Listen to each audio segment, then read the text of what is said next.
Tahukah kalian, Slab City adalah sebuah kota kecil yang terletak di Gurun Sonora, California, Amerika Serikat, yang tidak memiliki hukum atau regulasi yang mengatur kehidupan warganya. Slab City berdiri di atas bekas Camp Dunlap, yang dulunya adalah pangkalan Korps Marinir Amerika Serikat yang digunakan untuk penelitian kekuatan beton selama Perang Dunia II. Setelah perang berakhir, pangkalan tersebut ditinggalkan sejak tahun 1942, dan Slab City mulai dihuni oleh orang-orang yang mencari kebebasan dari konvensionalisme masyarakat. Pemerintah Amerika Serikat meninggalkan Slab City karena mereka tidak memiliki kepentingan atau tanggung jawab untuk mengurus kota tersebut. Slab City berada di lahan publik yang tidak dijual atau disewakan oleh pemerintah. Selain itu, Slab City juga tidak memiliki fasilitas dasar seperti listrik, air bersih, layanan kesehatan, atau pengolahan sampah. Penduduk Slab City yang beruntung dapat mengandalkan panel surya, generator, atau sumber air terdekat untuk memenuhi kebutuhan mereka. Slab City dikenal sebagai tempat bebas terakhir di Amerika karena penduduknya dapat hidup sesuai dengan keinginan dan gaya hidup mereka tanpa campur tangan dari pihak berwenang. Slab City juga menjadi tempat berkembangnya seni dan budaya yang unik dan kreatif yang terbuat dari barang-barang bekas yang ditemukan di sekitar kota. Meskipun tidak ada hukum atau aturan, Slab City jarang mengalami kegaduhan atau kekerasan karena penduduknya saling menghormati dan membantu satu sama lain. Tingkat kejahatan di Slab City sebenarnya lebih rendah daripada rata-rata kota di Amerika Serikat. Hal ini karena penduduk Slab City memiliki tingkat toleransi yang tinggi terhadap perbedaan dan mereka sering bekerja sama untuk menyelesaikan masalah. Namun, ada juga laporan tindak kriminal di Slab City, seperti pencurian, penyalahgunaan obat, dan kekerasan dalam rumah tangga. Hal ini karena banyak penduduk yang hidup dalam kemiskinan dan tidak memiliki sumber daya untuk memenuhi kebutuhannya. Slab City tidak memiliki penegakan hukum, sehingga mereka harus mengandalkan diri mereka sendiri atau komunitas mereka untuk menangani konflik. Mereka juga memiliki beberapa tempat yang berfungsi sebagai pusat sosial, seperti The Range, yang merupakan panggung terbuka untuk pertunjukan musik, puisi, dan komedi. Mereka juga memiliki sistem peringatan dini, seperti siren atau klakson, untuk memberitahu penduduk jika ada bahaya atau ancaman. Namun penduduk Slab City juga harus berhati-hati, karena ada juga orang-orang yang tidak bertanggung jawab atau berbahaya yang tinggal di sana. Slab City adalah tempat yang sangat murah untuk hidup, karena penduduknya tidak perlu membayar pajak, biaya sewa, utilitas, atau administrasi apapun kepada pemerintah. Penduduknya datang dari berbagai latar belakang dan pengalaman hidup, seperti pensiunan, seniman, migran, tunawisma, pencandu obat, mantan narapidana, gagal nyaleg, pengangguran, dan para penjahat yang bersembunyi. Meskipun demikian, penduduk tempat ini sangatlah kreatif dan inovatif. Penduduknya membuat ornamen dan karya seni unik dari barang-barang bekas, seperti rongsokan mobil dan ban bekas. Slab City juga memiliki beberapa tempat menarik, seperti Salvation Mountain, yang merupakan sebuah karya seni lingkungan yang dibuat oleh Leonard Knight, seorang penduduk lokal di Gurun, California. Salvation Mountain terbuat dari bata adobe, ban bekas, jendela, suku cadang mobil, dan ribuan galon cat. Salvation Mountain memiliki banyak mural dan area yang dicat dengan kalimat-kalimat Kristen dan ayat-ayat Alkitab. Meskipun filosofinya dibangun di sekitar doa orang berdosa, Salvation Mountain dinyatakan sebagai situs seni rakyat yang layak untuk dilestarikan dan dilindungi oleh Folk Art Society of America pada tahun 2000. Yang kedua ada The Range, sebuah tempat hiburan di Slab City yang menampilkan musik, pertunjukan, dan acara lainnya setiap akhir pekan. The Range dibangun oleh Bill Ammon, seorang penduduk Slab City, dari barang-barang bekas seperti kursi, sofa, speaker, dan mikrofon.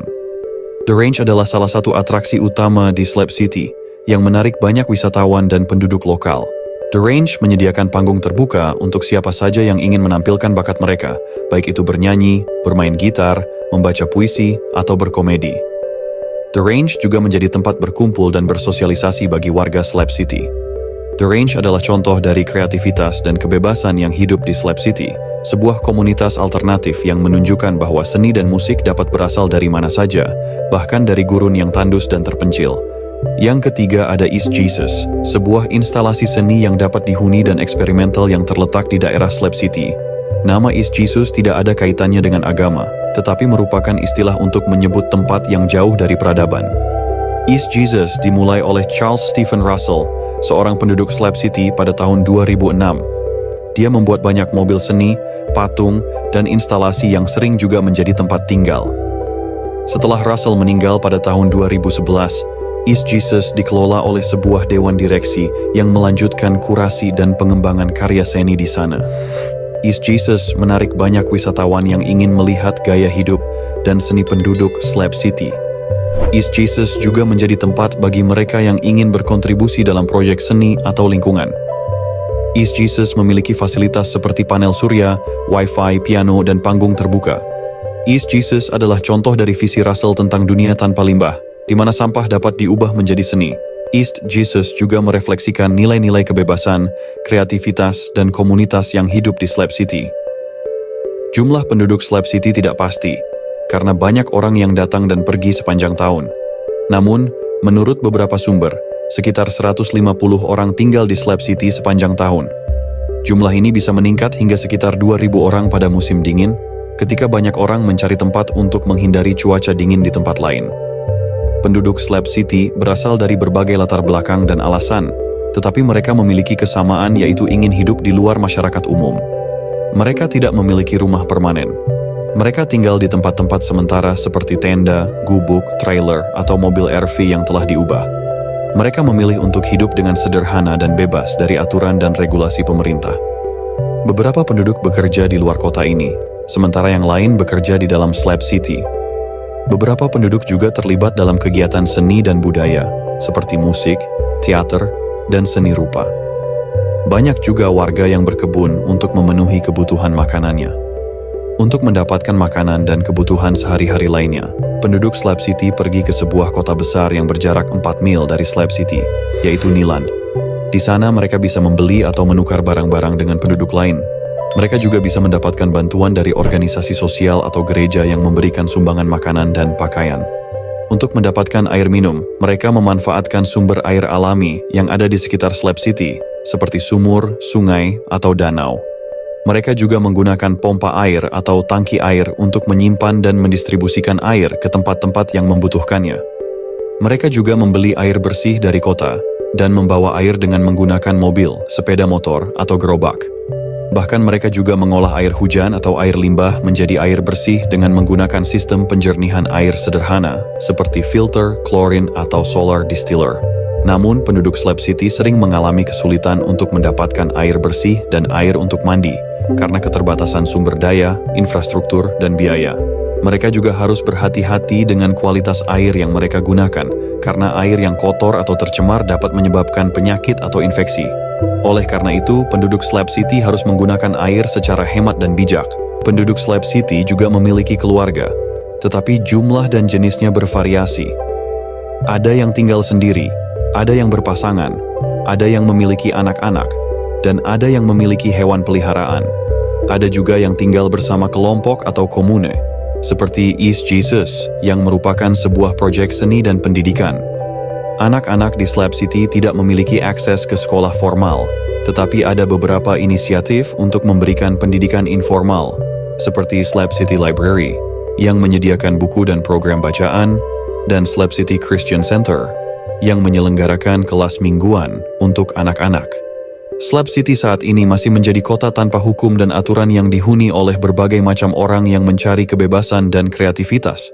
Kota ini juga menjadi tujuan wisata bagi para penasaran yang ingin melihat kehidupan sehari-hari penduduk, karya seni dan budaya yang unik dan eksentrik. Beberapa wisatawan juga ikut tinggal di Slab City untuk sementara waktu atau permanen. Slab City menjadi tempat bagi mereka yang ingin mencari pengalaman baru atau menghindari masalah di luar sana. Namun, Slab City juga menghadapi beberapa tantangan dan ancaman, seperti kekurangan sumber daya, konflik antar penduduk, dan kemungkinan pengambilalihan lahan oleh pemerintah atau pihak swasta. Slab City adalah kota yang terus berubah dan berkembang, namun tetap mempertahankan identitasnya sebagai tempat bebas terakhir di Amerika. Slab City adalah tempat yang unik dan menarik, tetapi juga menantang dan keras. Slab City bukan untuk semua orang, tetapi bagi mereka yang mencintainya, Slab City adalah rumah. Itu dia informasi yang bisa kami sampaikan tentang Slab City. Semoga video ini dapat menambah wawasan dan pengetahuan kalian. Jangan lupa untuk dukung channel kami dengan cara like, subscribe, dan share video ini ke teman-teman kalian. Jika kalian punya pertanyaan, saran, atau kritik, silakan tulis di kolom komentar. Sekian dan terima gaji.